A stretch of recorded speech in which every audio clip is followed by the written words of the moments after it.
The geopolitical landscape of Africa is undergoing a palpable transformation. At the center of this metamorphosis lies Russia's adept maneuvering, strategically positioning itself as a pivotal ally to the continent. While Western powers have historically dominated African alliances, their recent diplomatic missteps have created vacuums that Moscow has been swift to fill. Through a combination of tactical diplomacy and tangible commitments, Russia's charm offensive in the continent is not only gaining traction but also challenging established norms and alliances. Hello and welcome, I'm your host Piyush. Let's begin with the video report. Over the past 2 decades, the US has actively intervened in Africa under the banner of counterterrorism. The Biden administration's involvement in Cabo Delgado conflict serves as a testament to this trend. Furthermore, the political upheaval in Niger, culminating in a coup, can be linked to US interference and its influential relationship with the ousted president Mohamed Bazoum. The US-Africa summit under the Biden administration was ostensibly a diplomatic initiative to restore frayed ties and extend support to populations suffering under oppressive governance. However, the intended outcomes were not realized. In a debatable move, Eritrea, Burkina Faso, Guinea, Mali, and Sudan were left off the guest list. This selective representation was perceived as more than just an oversight. It was taken as a stark embodiment of US's intrusive stance in African geopolitics. This exclusionary tact was met with palpable displeasure. Out of 54 African countries, the 49 invited nations signaled their discontent by predominantly dispatching lower-tiered ministers and representatives to the summit.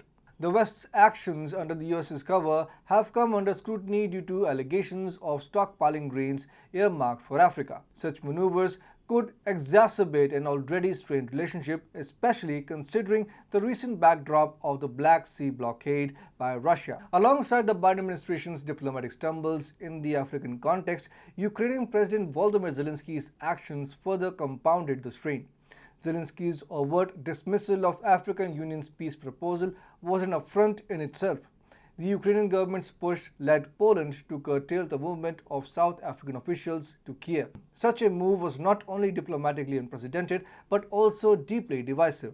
African leaders were essentially left with no option but to embark on their journeys without their traditional contingents. This not only stripped them of the ceremonious aspects of state visits but also deeply impacted the practical dimensions of diplomacy, as leaders often rely on their teams during such high-stakes visits. As the US and Ukraine miscalculated their engagements with Africa, Russia under President Putin astutely perceived a strategic opening.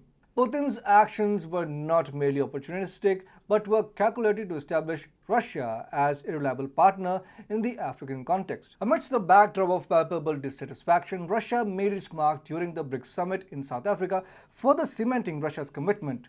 Putin's pledge to supply grain freely to 6 African nations.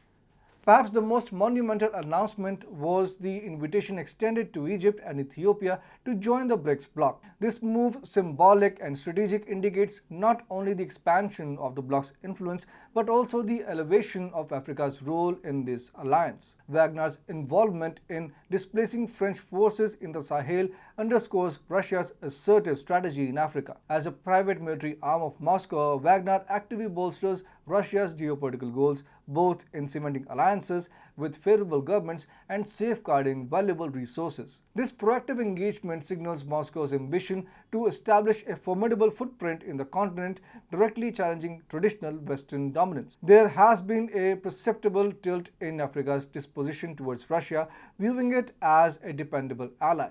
With the continent representing over 50 sovereign nations, the potential weight of this collective voice cannot be understated, especially on global stages such as the United Nations. The diplomatic missteps of the Biden and Zelensky administrations have inadvertently paved the way for Russia's ascendancy in the African sphere. Putin, with his strategic acumen, has seized upon these blunders to register tactical wins, further entrenching Russia's influence across the continent.